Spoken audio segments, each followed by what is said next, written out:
Hello everyone. आज हम लोग लेथ मशीन के बारे में डिस्कस करेंगे। इसके अंतर्गत हम लोग लेथ मशीन की वर्किंग, उसका प्रिंसिपल, उसके पार्ट्स के बारे में और उसमें कौन कौन से ऑपरेशन किए जा सकते हैं, इन सब पे विस्तृत चर्चा करेंगे। तो जैसा कि आप लोग देख पा रहे हैं, ये इमेज जो इसमें दे रही है, दिखा शो हो रही है, वो एक कंप्लीट लेथ मशीन का सेटअप है। लेथ मशीन है जो आप लोगों के लैब्स में ट्रेड में होती है ना। इस पूरी मशीन को हम लोग बेसिकली 3 भागों में बांट के देख सकते हैं। पहला भाग जो होता है इसका, इस पोर्शन को अपन पहला भाग कह सकते हैं, जिसे हम हेड स्टॉक कहते हैं। दूसरा पोर्शन होता है इसका जस्ट अपोजिट का भाग, जिसे हम टेल स्टॉक कहते हैं। तो 1 नंबर पे हेड स्टॉक, दूसरे नंबर पे आपका टेल स्टॉक आता है, और तीसरा पोर्शन होता है इन दोनों के बीच में, जिसे हम कैरेज कहते हैं। ये लिखा हुआ है यहाँ पे कैरेज। और इन तीनों के से मिलकर ही ये कंप्लीट सेटअप बना होता है, जिसे हम लेथ मशीन कहते हैं। और ये एक यूनिवर्सल मशीन है जिससे ऑलमोस्ट काम किए जा सकते हैं। हाँ, हालांकि अब मार्केट में इसके अपडेटेड फॉर्म और कंप्यूटराइज्ड फॉर्म आ गए हैं, जिससे अपन CNC फॉर्म कहते हैं, कंप्यूटर न्यूमेरिकल मशीन, जो प्रोग्रामिंग के थ्रू वर्क करते हैं और ऑटोमेशन में काम करते हैं। जहाँ तक अपन इस पूरे टूल की बात करें, मशीन की बात करें, तो इस लेथ मशीन में हेड स्टॉक में ही आपका कंप्लीट गियर मशीन रखे होते हैं, है ना, इस हेड स्टॉक में। और इस पूरे मशीन का पर्पस क्या होता है, अगर देखा जाए तो कुल मिला के ये जॉब से, सिलेंड्रिकल जॉब से मटेरियल रिमूव करने के का काम करती है। अब इसमें जो ये पोर्शन आप देख रहे हैं, ये वाला, इस पोर्शन में वो कहते हैं अपन जॉब। यहाँ पे आपका वर्क पीस माउंट होता है और वर्क पीस ही रोटेट करता है। इस एक्चुअली इस पूरे के पूरे मशीन का प्रिंसिपल देखें तो इस प्रिंसिपल में कह सकते हैं कि इसमें वर्क पीस रोटेट करता है और आपका जो टूल रहता है वो स्टेबल रहता है। जैसे कि शार्पनर में होता है, शार्पनर अपना स्टेबल हो जाता है, वो आपका टूल हो गया, और आपका वर्क पीस हो गया पेंसिल, जिससे अपन वन एंड पर होल्ड करके दूसरे एंड को शार्पनर के अंदर डाल के अपन उसको शार्प करते हैं। और जितना शार्प करना चाहेंगे, जो सिलेंड्रिकल एरिया शार्प करने के बाद जो चिप निकालने के बाद बचता है, जितना अंदर शार्पनर के अंदर पेंसिल जाती है, उस एरिया को अपन डेप्थ ऑफ कट कहते हैं इस CNC की लैंग्वेज में। ओके, तो यहाँ तक आप लोग को मेरे ख्याल से क्लियर होगा। और इसके अगर पार्ट्स क्या हैं अपन आगे स्लाइड्स में और देखेंगे। टूल पोस्ट जो होता है वो भी 5 चीज़ों से मिलकर बना होता है। यहाँ पे आप देख पा रहे हैं, कैरेज जो होता है 4-5 चीज़ों से मिलकर बना होता है। कैरेज में क्या क्या है, यहाँ पे सबसे पहले आप देख रहे हैं, ये टूल पोस्ट है, कंपाउंड रेस्ट है, ये भी कैरेज का ही पार्ट होता है, क्रॉस स्लाइड है, ये भी कैरेज का ही पार्ट होता है। और उसके बाद आपका टेल स्टॉक, ये भी इसी का पार्ट होता है ना। और इसमें जो फिफ्थ रहती है वो रहता है एप्रन, ये एप्रन लिखा हुआ है। इन सबको ढक दिया जाता है, इस पूरे के पोर्शन को ओपन न रख के एक क्लोज केस से ढक दिया जाता है, केस से, जिसे अपन एप्रन कहते हैं ना। ओके, उसके बाद अपन देखते हैं लेथ मशीन एक्चुअली होती क्या है। तो लेथ, जैसा कि यहाँ पे लिखा हुआ है, lathe is a versatile machine tool, it is used for removal of metal from cylindrical surface. जिस तरीके से आपकी पेंसिल हो गई सिलेंड्रिकल फॉर्म में होती है, और उससे जब अपन शार्प करते हैं तो उसको चारों तरफ का मटेरियल निकाल दिया जाता है। इस तरीके से लेथ में काम होता है मेटल्स के साथ। टूल इसमें फिक्स रहता है, जैसा शार्पनर फिक्स रहता है, जिसे अपन जॉ बोलते हैं, और वर्क पीस जो रहता है वही रोटेट करता रहता है। Okay, tool is used to remove the material from rotating work piece. जितना तेज़ी से वर्क पीस आपका घूमता जाता है, टूल से टच में आता है, और जितना आप मटेरियल निकालना होता है उतना लाइन ऑफ कांटेक्ट बनता है, जिसे अपन डेप्थ ऑफ कांटेक्ट कहते हैं। इस पर ऑपरेशन क्या कर सकते हैं अपन, ऑपरेशन की बात करें तो टर्निंग ऑपरेशन कर सकते हैं। इसकी अब इमेज के साथ क्लियर और करूँगा इसको मैं। टर्निंग ऑपरेशन कर सकते हैं, थ्रेडिंग ऑफ थ्रेड्स बनाना है तो थ्रेड्स बनाए जा सकते हैं, ग्रूव कट करने, ग्रुप के फॉर्म में कटिंग करते हैं इसमें।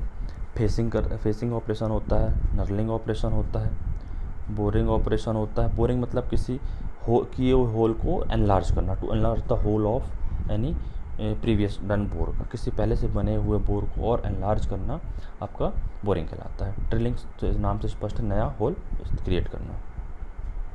ये आपका देख सकते हैं, जैसा कि जो सिलेंड्रिकल वर्क पीस है, ये आपका पूरा का पूरा कंप्लीट वर्क पीस है, ये है ना, और ये रोटेट कर रहा है इस तरीके से, ये इस तरीके से आपका रोटेट कर रहा है स्पीड में। और आपका ये टूल है, ये जो है ये टूल होता है, ये टूल है, सॉरी, ये टूल है आपका, इसके कांटेक्ट में आता है। और जितना ये कांटेक्ट में आएगा, जिस तरीके से जितना एरिया साफ़ करता जाएगा, ये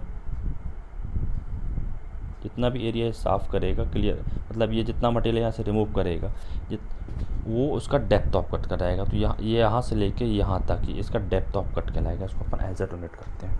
ओके, तो ये टर्निंग प्रोसेस दिखाई गई है इसमें, इस तरीके से मटेरियल रिमूव कर रहा है।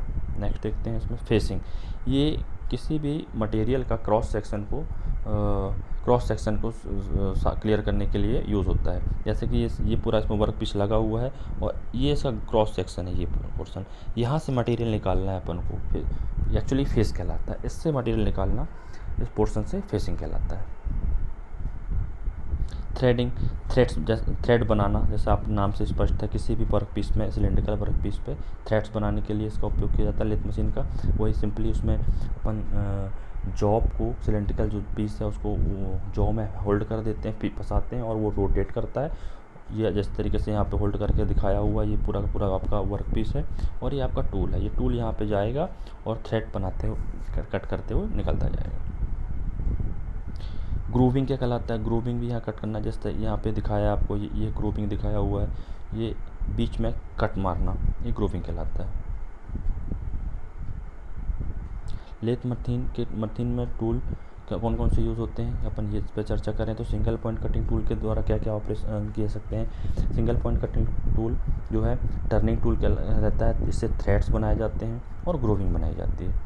ये तीनों चीज़ें सिंगल पॉइंट कटिंग। इसमें एग्ज़ाम में ऐसा क्वेश्चन पूछ सकता है आपसे कि ये निम्न में से कौन सा ऑपरेशन जो है सिंगल पॉइंट कटिंग टूल के माध्यम से किया जाता है। तो ये तीन जो आपके एग्ज़ाम में ऑब्जेक्टिव रहेंगे और एक कोई नेक्स्ट ऑब्जेक्टिव दे देगा, उसमें से आपको सही छटना होगा। और मल्टी पॉइंट कटिंग टूल्स के हिसाब से जो है नर्लिंग टूल यूज़ होता है और ड्रिलिंग यूज़ होता है मल्टी पॉइंट कटिंग टूल के लिए। नर्लिंग मतलब इस तरीके से आप किसी भी चिकने सरफेस पे जब अपन ग्रिप बनाते हैं उसको होल्ड करने के लिए, तो नर्लिंग कहलाती है, ताकि फ्रिक्शन वहाँ पे कम हो जाए और पकड़ मजबूत हो। ओके, जो टूल रहते हैं इसको हाई स्पीड स्टील के बनाए जाते हैं और सीमेंट कार्बाइड के बने होते हैं। और ठीक है, और एक बार अपन इस लेथ का ओवरव्यू लेते हैं। यहाँ पे देखते हैं, ये आपका कंप्लीट हेड स्टॉक है, ये हेड स्टॉक है। यहाँ पे आपका ये जो दिख रहा है, ये वाला पोर्शन इसको अपन लाइफ सेंटर बोलते हैं। और यहाँ पे जॉ रहता है, वर्क पीस यहाँ पे होल्ड करते हैं। ये आपका डेड सेंटर होता है। जिस तरीके से अपन शार्पनर में इसको आप मान सकते हो, ये शार्पनर हो गया। यहाँ पे आपका जो वर्क पीस है वो फंसा हुआ है। ओके, और ये टूल आ रहा है और ये टूल इस पे जाके यहाँ से कांटेक्ट करेगा इससे। और ये आपका वर्क पीस ऑलरेडी रोटेट कर रहा है, और जैसे ये आएगा और कांटेक्ट करेगा, मटेरियल यहाँ पे रिमूव करेगा। ये पोर्शन आपका ये डेड सेंटर कहलाता है। इसको डेड सेंटर इसलिए कहते हैं क्योंकि जो आपका टूल लंबा है इसको दूसरे एंड को होल्ड करके रखता है ताकि ये बेंड ना हो। यहाँ पे कोई लाइव एक्शन नहीं होता, इसलिए इसको डेड सेंटर बोलते हैं। नीचे ये एप्रन है, पूरा आपका जो कैरेज है ढका हुआ है, इसको कैरेज बोलते हैं। और इस कंप्लीट असेंबली जो रहती है, इसको अपन एक एक करके अभी बॉडी के पार्ट्स में देखते हैं। जैसे यहाँ पे बेड दिया हुआ है, हेड स्टॉक है, ये बेड है, head stock, feet shaft, lead screw, ये लीड स्क्रू लगी हुई है। लीड स्क्रू पे ही कैरेज माउंट रहता है। तो बेड क्या कहलाता है इसमें? बेड क्या होता है? एक रिजिड कास्ट आयरन का स्ट्रक्चर होता है। Rigid cast iron structure to take all machine load and force of cutting tools, जिसपे हेड स्टॉक आपका, ये हेड स्टॉक, कैरेज और टेल स्टॉक, ये तीनों जिसपे ऐसे माउंट रहते हैं, जिसपे फिक्स रहते हैं, जिसको अपन बेड बोलते हैं। यही पूरे मशीन का इन तीनों का लोड लेता है और सारा वाइब्रेशन यही रेसिस्ट करता है। ओके, बेड हो गया, बेस हो गया।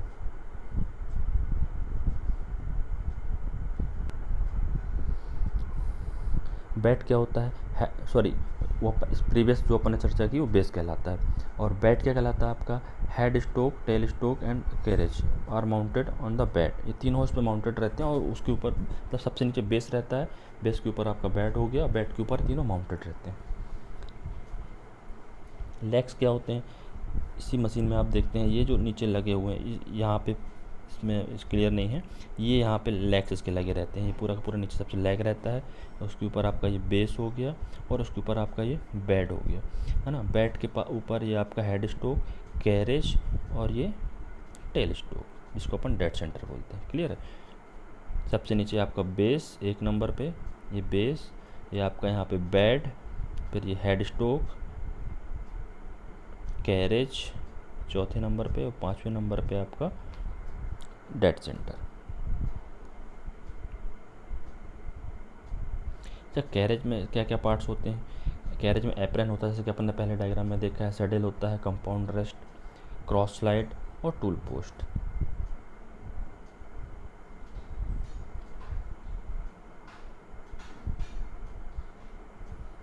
टेल स्टोक का मतलब क्या होता है? Tailstock it is the movable part located opposite to the headstock on the bed. It support free end of the job. वही जैसे मैंने बताया कि हेड स्टोक के अपोजिट में जो रहता है सामने, वो टेल स्टोक कहलाता है। और जो फ्री एंड रहता है जॉब का, जहाँ पे अपन ऑपरेशन नहीं कर रहे होते हैं, उसको सपोर्ट करता है ताकि पूरा का पूरा आपका जॉब बेंड ना हो। It hold the tool for carrying out certain operation like drilling, reaming and tapping. कुछ ऑपरेशन के लिए ये टूल को भी होल्ड करता है। हेड स्टोक क्या होता है? It houses the transmission system, it houses the transmission system with speed of main spindle. Chucks also mounted on other head, जिस पे आपका मेन टूल माउंट होता है, जिस पे अपन को सारे ऑपरेशन करने होते हैं। जैसा कि आप यहाँ पे देख सकते हैं, ये आपका हेड स्टोक कंप्लीट है ना।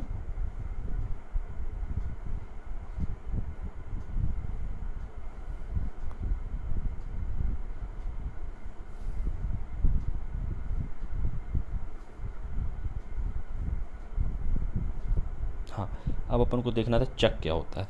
एक्चुअली चक ही में ही सारे के सारे ये इस पोर्शन पे आपका ये इस तरीके से यहाँ पे जॉब आपका सिलेंड्रिकल जॉब फिट होता है।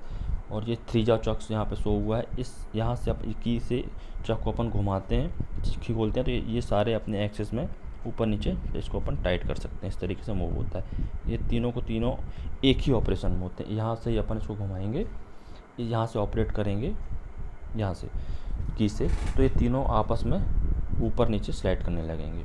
इस थ्री जॉ चक में और होता है ना इसमें, और उसके बाद फोर जॉ चक आएगा, तो उसमें डिफरेंस अपन देखते हैं क्या होता है। तो टाइप ऑफ चक में देखें तो फोर जॉ चक होता है, इंडिपेंडेंट चक, थ्री जॉ यूनिवर्सल जॉइंट होता है, कॉम्बिनेशन चक होता है, कलेक्ट चक होता है, ड्रिल चक होता है, ये आप लोग ट्रेड थ्योरी में और देख चुके हैं, है ना। हाइड्रोलिक चक होता है, पेनेमेटिक चक होता है और मैग्नेटिक चक होता है। इतने टाइप के चक यूज़ होते हैं। मैंने यहाँ पे बताने चाह रहा था कि आपको ये थ्री जॉ चक है और फोर जॉ चक है।